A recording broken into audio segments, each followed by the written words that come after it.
सभी लोग लोकतंत्र का जो महापर्व होता है, मतदान करने जा रहे हैं।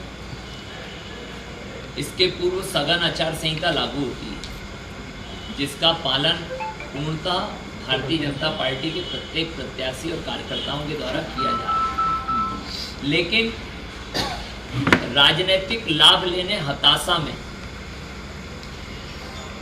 अप्रामाणिक आरोप, तथ्यहीन आरोप हमारी विरोधी प्रत्याशी अनुभव मंजारे जी के द्वारा भारतीय जनता पार्टी के कार्यकर्ताओं और प्रत्याशी पर लगाए गए, जो कि पूर्णतः निराधार। जिस तरह से कल रात में, दरमियानी रात में एक घटना घटी कहीं, जहां 5 बोतल शराब किसी गाड़ी में पकड़ाई, ना ही उस गाड़ी मालिक से, ना उसमें सवार व्यक्तियों से किसी भी प्रकार से भारतीय जनता पार्टी का कोई लेना देना नहीं है। लेकिन कहीं ना कहीं ये षड्यंत्र पूर्वक इस तरह से कांग्रेस के द्वारा किया जा रहा है। जैसे आज हमारे राकेश सेवीवार जी लगभग 10 वर्षों से शक्ति केंद्र क्रमांक 1 वार्ड क्रमांक 1 में आता है, यहाँ वहाँ के संयोजक संगठन की दृष्टि से और वहाँ का पूरा कार्य का नियोजन देखते हैं। वो अपने कार्य से वहाँ गए थे, एक जिम्मेदार महिला पदाधिकारी कांग्रेस की, वो अनावश्यक वीडियो बनाकर उसका सोशल मीडिया पर वीडियो वायरल करती है और कहीं ना कहीं हमें और हमारे प्रत्याशी को बदनाम करने का प्रयास करते हैं। तो ये कांग्रेस की हताशा है और कहीं ना कहीं हार का डर सता रहा है। हमने देखा है इसी तरह से कंकर मुंजारे और अनुभव मुंजारे जी सदैव झूठ का सहारा लेकर जनता में भ्रम फैलाकर वोट पाना चाहते हैं, जिसका हम कड़ाई से विरोध करते हैं। भारतीय जनता पार्टी के नेताओं, कार्यकर्ताओं, हमारे प्रत्याशियों, हम काम के आधार पे हमने जो किया है उसके आधार पे हम आम जनों के बीच में वोट लेने गए और हमें पूरा विश्वास है कि उसी के आधार पे पुनः बालाघाट क्षेत्र सहित जिले में 6 जगह भारतीय जनता पार्टी के प्रत्याशी निर्वाचित होकर आएंगे। एक तो 5 या 4 बोतल शराब पकड़ाई, 5 बोतल और उनके द्वारा शायद 3 पेटी 4 पेटी ऐसा कुछ अलग अलग बातें बताई जा रही। तो मुद्दों से भटकाने वाली बातें हैं। रजिस्टर भी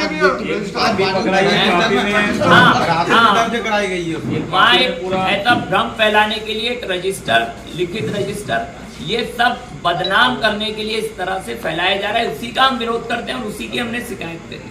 सारे भ्रम बीजेपी के खिलाफ ही फैलाया जा रहा है। हाँ बिल्कुल, खिलाफ नहीं आ रहा है, क्योंकि हम जीत रहे हैं ना, वो हार से डर रहे हैं, हमारी जीत से और उनकी हार से वो डर रहे हैं, इसलिए वो इस तरह का भ्रम फैला रहे हैं। हम बिल्कुल भ्रमित नहीं है, हम आसान्वित हैं जीत को लेकर।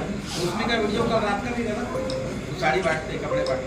नहीं, मैंने तो नहीं देखा अभी, ना मेरी जानकारी में आया। जानकारी में आएगा तो उसका भी जवाब देंगे और वो गलत ही होगा, क्योंकि ऐसा कुछ हम कर ही नहीं रहे। उसमें उस वीडियो में एक शख्स दानू भैया की पेंचिंग वाली टी-शर्ट पहना हुआ है, उसको हम क्या बोलते हैं? क्या मैं वही बोला कि ये इस तरह के काम करने कोई, माने नानू भैया के फोटो का चित्र लगाकर जाएगा तो ये सीधा सीधा समझ आता है कि ये सुनियोजित तरीके से किया गया। आपके नानू भैया के साथ घूमने वाले लोग, 24 घंटा घूमने वाले लोग हैं नानू भैया के साथ। कौन? गौरव सिंह जी, वर्धमान मोबाइल वाले भी हैं, बंटी जैन। मेरी बात सुनिए, वो वीडियो की हम तो बोल रहे हैं ना, जांच होना चाहिए। वो बालाघाट के रहने वाले हैं, वो बरसवाड़ा क्षेत्र में जाकर क्यों बांटेंगे? नानू भैया के साथ रहते हैं इसलिए तो वहाँ पर काम कर रहे हैं। वो तो यहाँ हमारा यहाँ से तो आप ये बोले, मैंने क्या बोला? वही चिले जी की बात जो बता नितिन श्रीवास्तव और वो साथ में जा रहे थे, उनके वाहन में किसी प्रकार की कोई शराब नहीं थी। नहीं, उन्होंने रोक के ये बोले कि हमारा आदमी छोड़ दो, अपने आदमी को छोड़ दो। उनसे रोककर उनकी बहस हुई। उन्होंने बोला कि आप लोग ये कर रहे हैं, तो उनने उनकी बहस इसी बात को लेकर हुई कि हम इस तरह का कोई काम नहीं कर रहे हैं, तो ये सब भ्रम यहाँ मत फैल। यही बात तो हम कह रहे हैं कि आप मुद्दों पर आके चुनाव लड़िए। क्या कारण है? ये बीजेपी के हाँ, वही तो वीडियो सामने आ रहे हैं। देखिए, हम तो ऐसा षड्यंत्र रचना नहीं चाहते, ना रचते हैं, ना हमारी ऐसी प्रवृत्ति रही। एक कांग्रेसी सरपंच के प्रति शंभू सिंह धुर्वे ने एक वीडियो में काट छाट कर इसी तरह से हमारे अनुसूचित जाति जनजाति के विरोध में नारे लगाने का एक वीडियो वायरल, जो वहाँ बहुत तेजी से अनेक सोशल मीडिया ग्रुप में वायरल हुआ। उस पर एफआईआर होकर उनकी गिरफ्तारी भी हुई। तो इस तरह की बातों का सहारा चुनाव में भारतीय जनता पार्टी ने कभी नहीं लिया, लेकिन हमें आपके सामने आकर ये बात इसलिए कहनी पड़ रही, और हमने जो रात की घटना घटी है उसकी भी शिकायत हमारे अभिकर्ता संजय भैया ने निर्वाचन आयोग से किया है। हमारे राकेश सेवेगार जी के साथ जो घटना घटी है उसकी भी शिकायत निर्वाचन आयोग से करा है, और निष्पक्षता से उसकी पूर्ण जांच कर संबंधित व्यक्तियों पर कड़ी कार्रवाई की जाए। इस तरह से चुनावी दौर में जब कल मतदान होने वाला है, इस तरह की भ्रामक जानकारी फैलाकर कोई भी राजनीतिक लाभ ले, इसका हम कड़ा विरोध करते हैं। चुनाव में सीधे मुद्दों पर आके बात करना चाहिए, जिसके लिए भारतीय जनता पार्टी मुद्दों पर जाकर और अपने विकास के नाम पर आमजनों से वोट मांगी है, और हमें विश्वास है कि उसी के आधार पर भारतीय जनता पार्टी को पुनः जनता चुनेगी।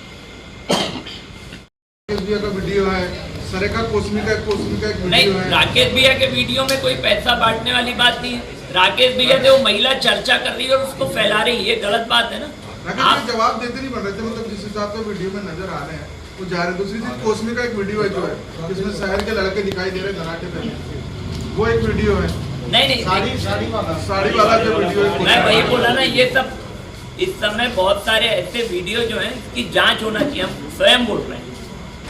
और अगर आपने किसी को पकड़ा है तो उसे अंदर करवाइए। आपने किसी को पकड़ा है तो अंदर व्यक्ति होना चाहिए ना वहाँ।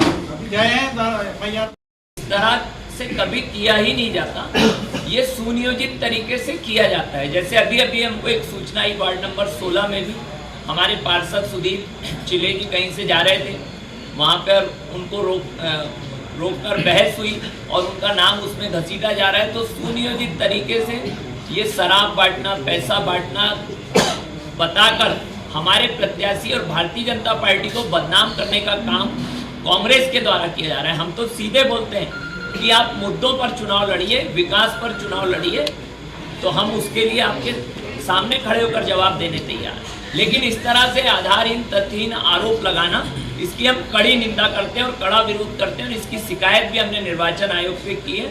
और इस तरह से जैसे 2013 में अनुभव मुंजारे जी ने हारने के बाद, क्योंकि वो तो अपराधी प्रवृत्ति के लोग, जिस पर उन्हें सजा भी हुई है, 5000 रुपए 3 केसों में अर्थदंड लगा है। फूल की जगह पत्थर हमारे जुलूस पे बरसाए गए थे और लोगों में भ्रम फैलाया गया था कि ईवीएम बदल दी गई। जहां ईवीएम रखे रहती है वहां परिंदा भी पर नहीं मार सकता, ये आप और हम सब अच्छे से जानते हैं। लेकिन ये बच्चों जैसी बात, भ्रम आम जनों में फैलाना, ये उनकी पुरानी आदत है और वही उसकी वो पुनरावृत्ति कर रहे हैं। हम इसका कड़ा विरोध करते हैं और हम पूर्ण स्वतंत्रता के साथ इस चुनाव को चाहते हैं कि आप अपने मुद्दों पर चुनाव लड़िए, मुद्दों से आम जनों का ध्यान ना भटकाएं। महिला के द्वारा कहा जा रहा है कि आप जनसंपर्क के दौरान उनके यहाँ 500 रुपये दिए हैं, ऐसा आप वार्डों में कर रहे हैं। इसको किस रूप में देखते हैं, क्या सही है? सबसे पहले तो जो वीडियो वायरल हुआ है, मैं लगभग 10 साल से वार्ड नंबर 1 का प्रभारी हूँ संगठन की दृष्टि से, और मैं लगभग 10 सालों से वहाँ पे काम कर रहा हूँ। पर वो जो महिला थी, वो महिला कांग्रेस की थी, और कांग्रेस की होने के नाते जब मैं अपने वहाँ पे लोगों से प्रचार कर रहा था भाव का, और कुछ लोगों से मिल रहा था, तो उसने मेरे को रोक के बोलती कि आओ उस कमरे में हम चलते और वहाँ आपने जहाँ 500 का नोट दिए वहाँ देखते, आप वहाँ चलो। अब कोई महिला अगर ऐसा बोलती है आपको कि आप वहाँ चलो, वहाँ 500 का नोट जहाँ दिए मैं आपको बोलती हूँ, तो महिला होने के नाते तो मैं सबसे पहले यही डर गया कि भाई वो महिला मेरे को वहाँ लेके जाएंगी दूसरे कमरे में, तो मैं कैसे उनके साथ जाऊँगा वहाँ पर। और मैं एक जिम्मेदार भारतीय जनता पार्टी का कार्यकर्ता हूँ। मैं ऐसा कोई काम नहीं करता जिसमें मेरा और मेरी पार्टी की छवि धुंधिल हो, और मैं तो यही चाहूँगा कि इसमें निष्पक्ष जांच होनी चाहिए। हमने उसमें शिकायत भी की है, और शिकायत करने के बाद में हमने वहाँ अपनी बात भी रखी कि इसकी जांच होना चाहिए। मैं अगर वार्ड नंबर 1 जाऊँगा तो मैं अपनी गाड़ी से ही जाऊँगा, मैं पड़ोस वाले की गाड़ी से नहीं जाऊँगा। और मैं तो बोलता हूँ कांग्रेस डर के मारे ऐसा काम क्यों कर रही है। और हम चाहते हैं कि भाई अगर आपको चुनाव ही लड़ना है तो आमने सामने की लड़ाई है। हम जीत रहे हैं, इसका ये मतलब नहीं कि आप हमारे ऊपर कोई भी इल्जाम लगाएं। जैसे कि आज कांग्रेस नहीं जीती तो ये हाल है, कल को वो जीत जाते तो मालूम नहीं वो हमारे जैसे व्यापारी, हमारे जैसे संगठन के लोगों पे क्या क्या इल्जाम लगाएंगे। ठीक।